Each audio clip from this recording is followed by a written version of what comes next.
Sandy trabajaron en la elaboración de este libro. El asociado de la Delegación del Estado de México, del IDM, inquieto investigador e interesado en la salvaguarda de la indumentaria tradicional de México, ha puesto todo su empeño y dedicación para conservar una colección que ha ido incrementando con el paso del tiempo, visitando parte de la geografía nacional donde llaman la atención las vestimentas que dan forma y personalidad a las diferentes regiones, con textiles multicolores que representan una historia, asimilando las influencias de la época con trasfondo de nuestras raíces étnicas. Deseo que nos comparta sus comentarios, licenciada, a sus órdenes. Bueno, pues antes que nada, muchísimas gracias, maestro. Muchas gracias a todos por acompañarnos. Y bueno, yo me siento muy contenta de recibir a estas personalidades aquí en el Centro Recreativo Jalapeño. Maestro René, que es de casa, muchas gracias también por ser el enlace entre el Ayuntamiento, Centro Recreativo Jalapeño y los maestros Marco Antonio Izquierdo Kunz, la maestra Conchita y el maestro Polo. Muchísimas gracias, maestro. Y bueno, feliz de poder presentar este libro aquí en el Centro Recreativo. A mí me gustaría, pues, ir empezando a consultar con el maestro Kunz cómo es que surge esta idea de recopilar toda esta información. Si bien el trabajo o la pasión de un coleccionista inicia en algún momento, ¿no?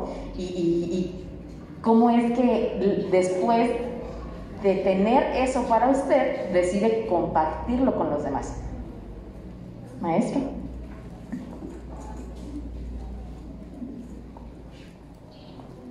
Sí, efectivamente, esto tiene un origen.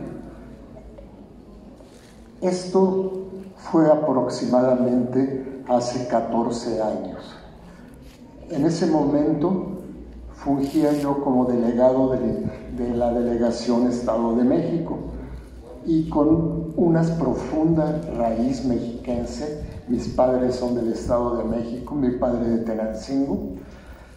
Pues me sentía yo con la obligación de dejar un testimonio de lo que era el Estado de México.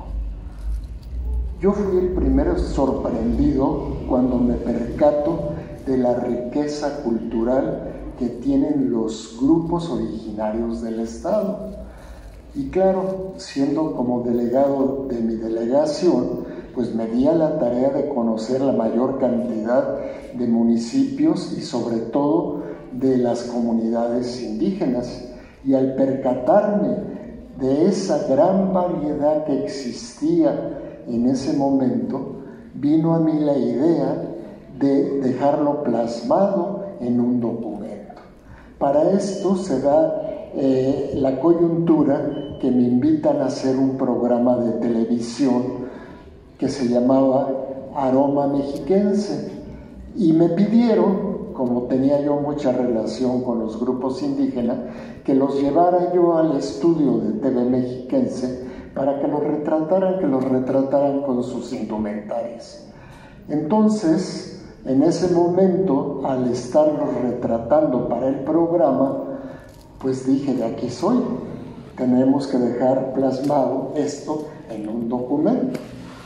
Y ahí comienza un largo camino para poder llegar a este documento, porque pues nos enfrentamos a 1001 problemáticas. El primer problema al que nos encontramos fue el cómo hacerlo.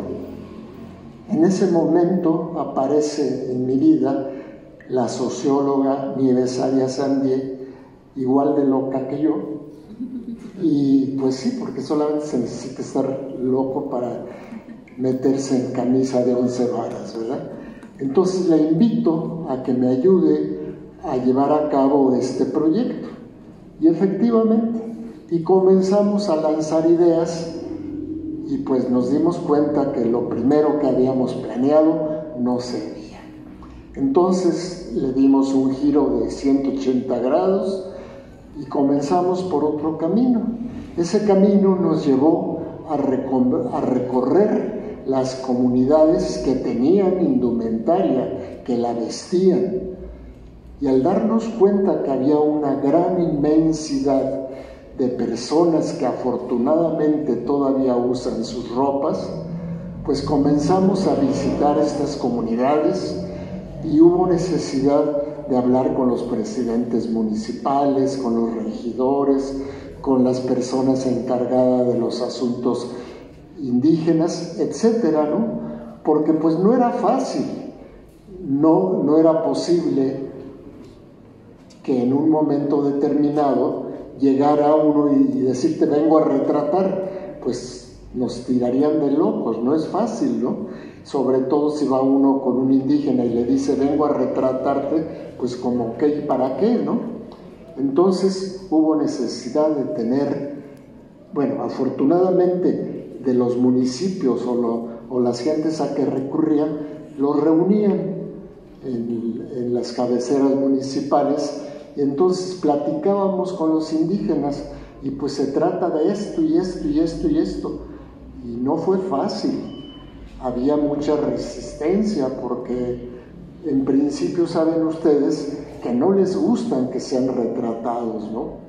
Pero cuando les explicamos el por qué queríamos hacer este documento, que fuera un testimonio de cómo era la indumentaria en ese momento, entendían ellos, sobre todo porque viven y vivían más en esos momentos, pues un gran desapego de los jóvenes. Los jóvenes ya no gustan de vestir sus ropas por mil razones, sobre todo por la globalización. Pero este documento, a final de cuentas, iba a ser un soporte para que la gente joven se viera retratada en una forma elegante, bonita, artística, y pues poner un granito de arena para que no se perdieran esas indumentarias. Así que después de caminar por muchísimas comunidades, logramos retratar a más de 350 personas, todas ellas con sus indumentarias originales y sobre todo en su lugar de origen, en su casa, en su iglesia, en sus ríos, en sus monumentos, en su pradera, en el campo, lo que cosechaban, etc. Fue riquísima esas experiencias, no tienen idea lo que en mi persona dejó todas esas vivencias, porque cada una de esas personas que retratamos, que llegaban con un entusiasmo maravilloso, todo el día nos regalaban una sonrisa. Y pues bueno, por ejemplo, nosotros llegábamos con un refresco, con una fruta, con agua para ofrecerles, mientras que les tomaban sus fotografías. ¿Y cuál era la sorpresa? Que al final del día los sorprendidos éramos nosotros, los que teníamos el equipo de fotografía. Ellos llevaban comida para ofrecérnoslas a nosotros. Fíjense nada más qué detalle de la gente de noble corazón. Son gentes que se te dan, son gentes que te ofrecen lo mejor. Y nos decían, no, ingeniero, es que mire, vamos mejor aquí porque hay un monumento muy bonito, o hay un río, o hay un manantial. Ellos buscaban la manera de que fueran retratados en el mejor lugar que tenían ellos. Muchas gracias, ingeniero. Ay, Dios. Gracias, ingeniero. Gracias, licenciada Mónica. En el índice de este libro se encuentra plasmada la presentación, el prólogo, la introducción, Nos habla de los grupos técnicos Matlacinca, Mazahua, Náhuatl, Otomí, Tlahuica. Hay un epílogo, la bibliografía y un directorio de todo este trabajo. Pero la siguiente pregunta la va a realizar el licenciado Leopoldo.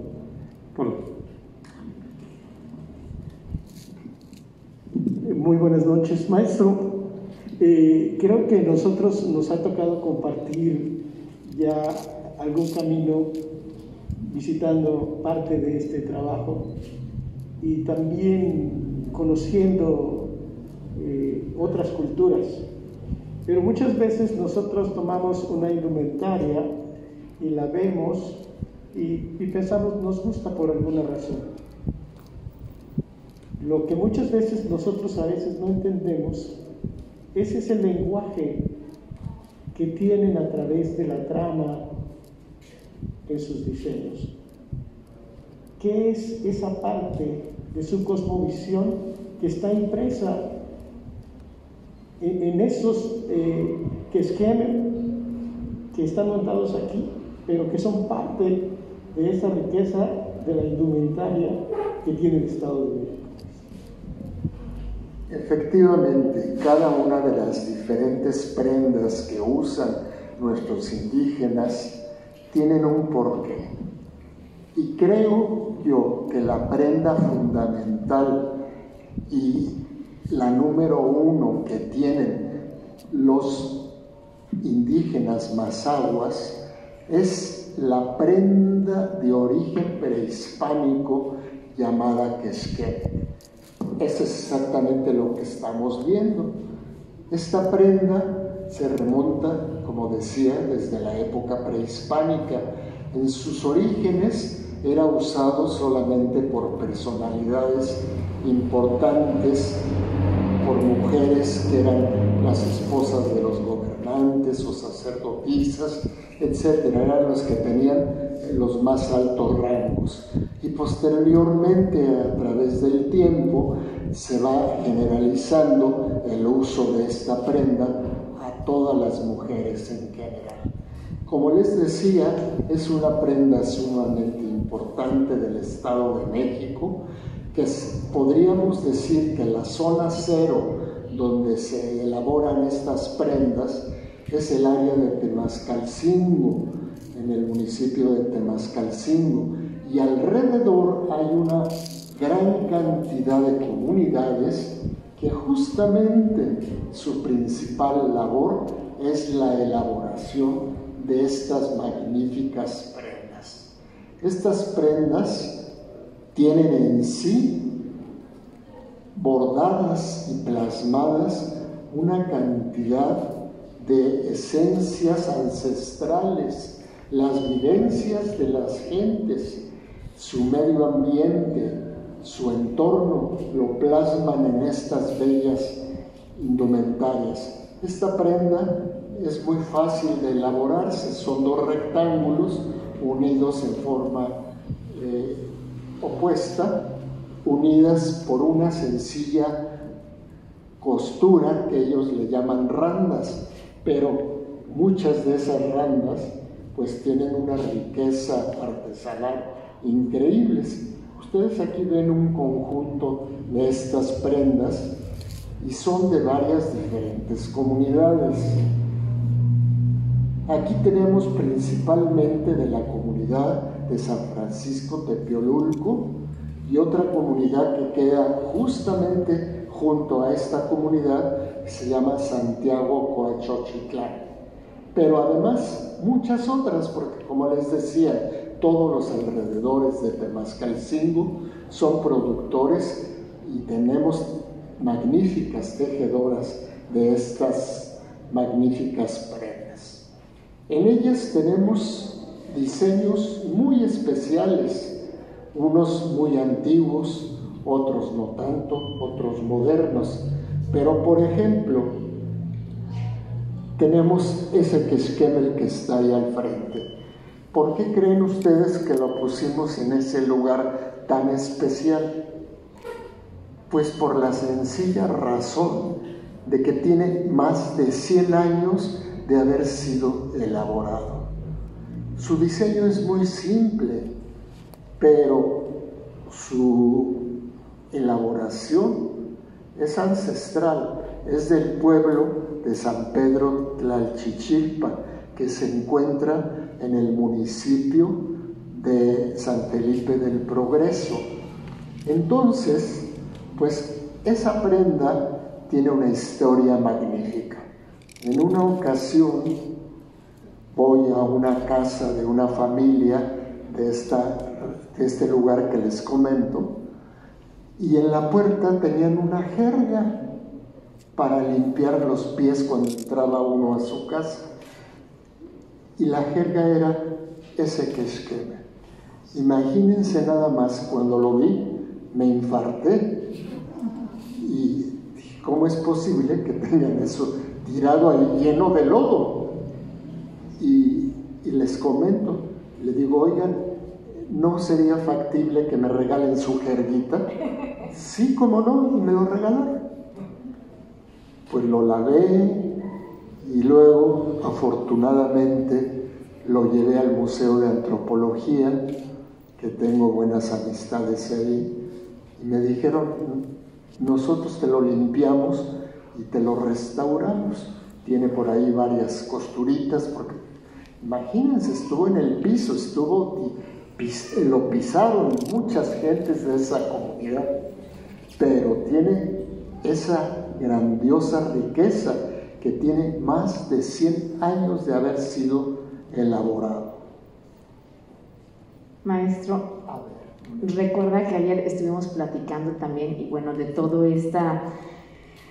estos códigos que van revelando los tejidos de la indumentaria tradicional, y comentábamos sobre aquel que está al frente, que también es muy importante. Sí. ¿Nos pudiera compartir? Sí, claro que sí. Si se dan cuenta, lo pusimos aparte, de aquí abajo, que tiene figuras totalmente distintas a lo de todos los demás y un colorido muy diferente.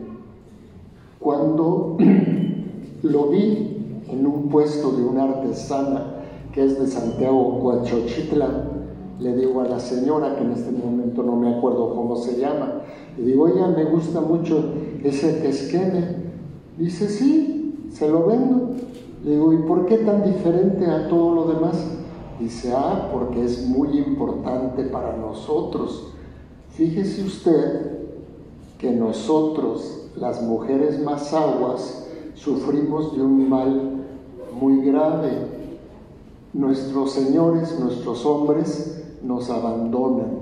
Siempre se van de migrantes, ya sea a la Ciudad de México o a las grandes ciudades, pero también se van al extranjero, Estados Unidos o Canadá, y entonces nos abandonan y nosotros nos tenemos que hacer responsables de nuestra casa y de nuestros hijos. Entonces nosotros decidimos emanciparnos. ¿Qué quiere decir esto? Quitarnos del yugo del marido y de los hombres. Así que decidimos ser autosuficientes y nosotros mantener a nuestras gentes de nuestra familia, y para esto plasmamos en nuestro quexqueme esas tijeras. Esas figuras que ven ustedes son tijeras para ellos. Dice, y esas tijeras nos ayudaron a cortar el vínculo con el hombre. Se acabó el hombre en la familia mazahua y nosotros vamos a ser autosuficientes. ¿Por qué? Porque sabemos tejer, sabemos hacer prendas artesanales, tenemos nuestros animales, tenemos nuestros campos que cultivar, así que no necesitamos a nadie que nos esté vigilando ni mandando. Cuando vienen quieren hacer de las suyas, que se vayan a volar. Nosotros ya somos libres y no los necesitamos.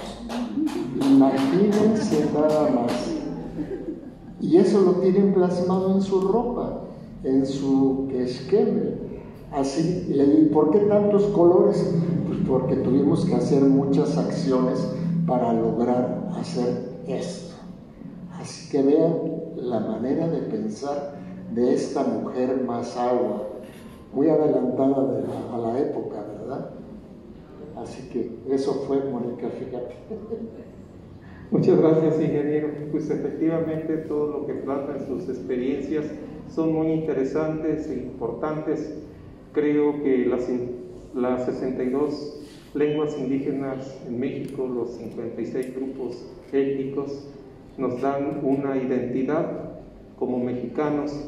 Esta es una obra que nos presenta el ingeniero Marco Antonio, un excelente coleccionista. Quiero decirle al público que este Instituto de Investigación y Difusión de la Danza Mexicana, su primer presidente del Comité Ejecutivo Nacional fue el maestro Miguel Vélez Arceo, un identificado gran coreógrafo a talla internacional con el ballet de la Universidad Veracruzana, y nos honró mucho.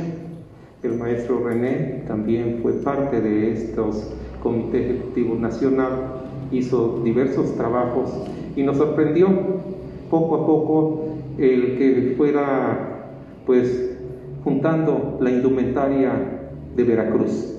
Hoy consta en nuestras manos un libro y otros trabajos, y estamos aquí presentes porque nos encontrábamos en Martínez de la Torre y el ingeniero Kunz nos dice: está una exposición en el centro recreativo de Jalapa de la indumentaria del maestro René.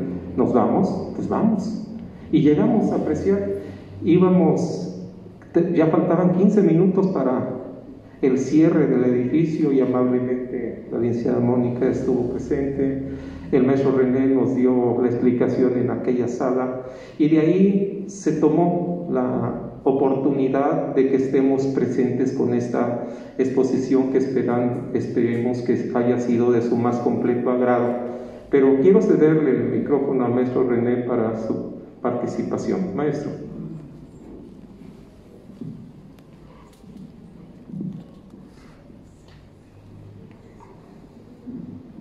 Tenga cuidado porque tiene 100 años o más. Sí. Bueno, pues imagínense ustedes la sorpresa para un coleccionista, el hecho de encontrar una pieza cargada de historia, como le sucedió a Marco Antonio y a mí, que andamos por los caminos de la indumentaria, como yo le llamo, y encontramos tesoros de pronto. Es una satisfacción tan extraordinaria el hecho de encontrar una historia detrás de cada indumentaria. En el caso de aquí del libro, cuando lo leí me sorprendió mucho que iniciara con los tlahuicas, y cuando vi el traje de los tlahuicas que yo no conocía en el Estado de México, bueno, me dije, este traje es exactamente igual que el de Jilotepec de Veracruz, un enredo de lana café, un ceñidor con algunas imágenes en colores vivos y un quechqueme, que es la mantilla que usan aquí en Jilotepec. Y junto con los tlahuicas viene su disposición a utilizar, a reutilizar, a revalorizar unas prendas que ya estaban en desuso, porque en esta población no se usaba ya la indumentaria entre los tlahuicas de ninguna especie, más que la indumentaria occidental que ocupaban para ir y venir por todo el estado. De tal manera que me sorprendió mucho que las mujeres se diera aquí una situación inversa a la que generalmente está ocurriendo en todo el país, de abandonar la prenda indígena, abandonar la prenda tradicional por la ropa mercenaria de un modisto cualquiera que ustedes me mencionan. Entonces fue muy sorprendente ello, y a la vez dar un salto en el mismo libro hacia el traje de Tlachichilpa. La indumentaria de Tlachichilpa que van ustedes a ver ahora es una verdadera joya. Difícilmente se va a lograr encontrar una pieza igual. La revaloramos, nosotros le damos su valor en peso, en diamantes o en oro, aunque hay gente que la puede ocupar como franela de entrada. su casa. Entonces, aquí urge una medida que es la de revalorizar la indumentaria nacional, la de reutilizarla sin meter demasiado el gato a retozar, y entonces tener esa indumentaria como parte de un patrimonio cultural que en otros países ya tiene muchos años que lo están haciendo. Esa prenda que ustedes van a ver tiene la pátina del tiempo, tiene esa magia, ese olor, ese tacto, ese deseo de tenerlo para uno. A mí que me importa que me digan lo que fuera, yo quisiera tener en mi colección esa prenda de aquí de Marco Antonio. Imposible, pero bueno, nosotros no tenemos muchas veces las medidas exactas para saber cuándo debemos y no atravesar. Es en fin un chascarrillo y no otra cosa. Lo que sí me parece interesantísimo es que se den dos situaciones y las dos consignadas en el libro. Una, la revalorización de la indumentaria indígena por las nuevas generaciones, y luego la no utilización, la no querencia de antiguas indumentarias como la de Tlachichilpan. En Tlachichilpan la indumentaria está en peligro de extinción. Simple y sencillamente el traje correspondiente a esa población, que también lo utilizan en Santa Teresa, ¿verdad? Es un pueblo que tiene los trajes del municipio de San Felipe del Progreso. Es una indumentaria que lo tienen guardada o la cortan por mitad para utilizarla y que no les pese tanto, porque pesa muchísimo. Entonces se dan dos situaciones muy diferentes. Ustedes las pueden analizar al leer el libro, al leer esta obra tan valiosa, y que nos da un perfil muy concreto de la situación de la indumentaria tradicional mexicana. Gracias. Muchas gracias, maestro René. Es un honor seguir disfrutando siempre sus charlas. Él definitivamente en toda su inversión de 14 años, aquí está marcado en este testimonio bibliográfico. Para nosotros conocerlo, tuvimos el honor de conocerlo en la ciudad de Querétaro con una exposición de las novias de México. Es excelente esa exposición, así como la de los grupos indígenas. En febrero del año de 19, creo, ya no sé en qué año vivo, pero bueno, hace muy poco, la socióloga Nieves Arias, que compartió el trabajo con un servidor, en ese momento era la directora del Museo de Culturas Populares. Como se los dije en un principio, creo que hasta más loca que yo, muy entusiasta, y un día me dice: oye, pues vamos a hacer algo porque a este museo le falta movimiento. Y entonces decidimos hacer una pasarela temática con varios temas, y precisamente los modelos iban a ser los socios de la delegación de Estado de México. Y pues todos aceptaron, nos invitaron a sus hermanas, a sus primas, y eran cerca de 60 modelos. Pues ahí voy con mi cargadera de ropa, porque eran diferentes temas. El primer tema era una pasarela que yo le llamo esplendor ismeño, el quehacer de la vida. Y luego hicimos otra pasarela de los totonacas de aquí de Veracruz, que tienen unos trajes maravillosos, y cerrábamos con una pasarela del Estado de México, haciendo remembranzas a una ceremonia que se hace en la comunidad de Ixtlahuaca para elegir a la reina Mazahua. Cada año lo hacen.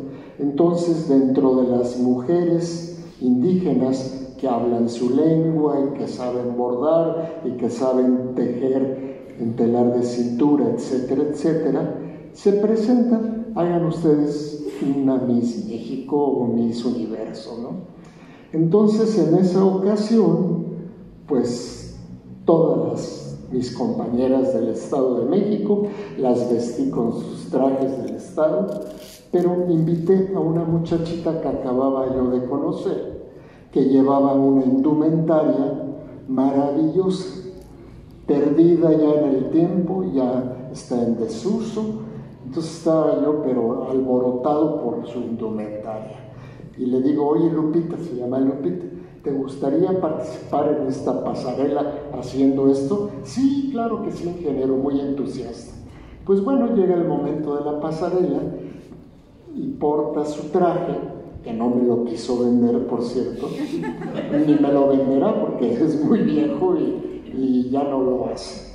Entonces, pues imagínense, ella indígena comenzó a hablarles en mazahua y les platicó esto y lo otro y más allá, y dice: no, es que mi traje es de la mamá, de la mamá, de la mamá, de mi mamá, o sea, 5 generaciones.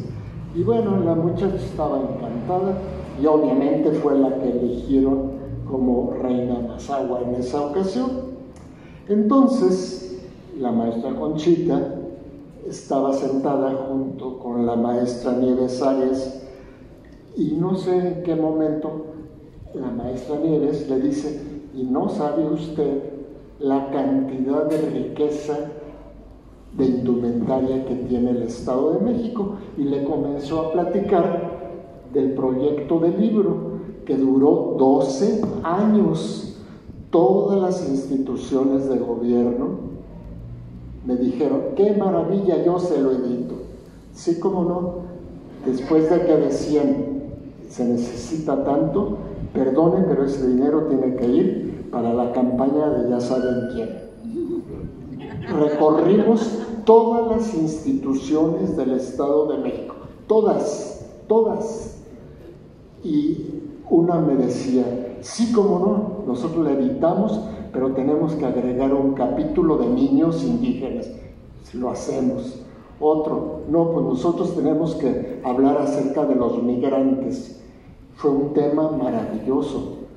En Chalco encontramos más de 45 diferentes etnias viviendo en Chalco y usando media ropa, porque ahí sí ya se ha perdido mucho la autenticidad de sus indumentarias y no la usan tal como debería de ser.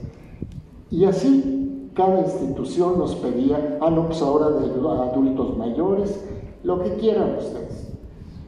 Para no hacerles el cuento largo, nunca se concretó nada. Y al mes de haber visto la pasarela de la reina mazahua, me habla la maestra Conchita y me dice: ingeniero, ¿le interesa que el libro sea editado por el Instituto de Investigación? Pues claro, con muchísimo gusto, porque imagínense ustedes, tenemos más de 1,100 asociados. Para mí, principalmente, es un orgullo que conozcan acerca de mi estado, acerca de la riqueza que tienen los pueblos indígenas que habitan en el Estado de México. Así que ese libro, pues ya lo tienen más de 1,000 socios. Muchísimas gracias.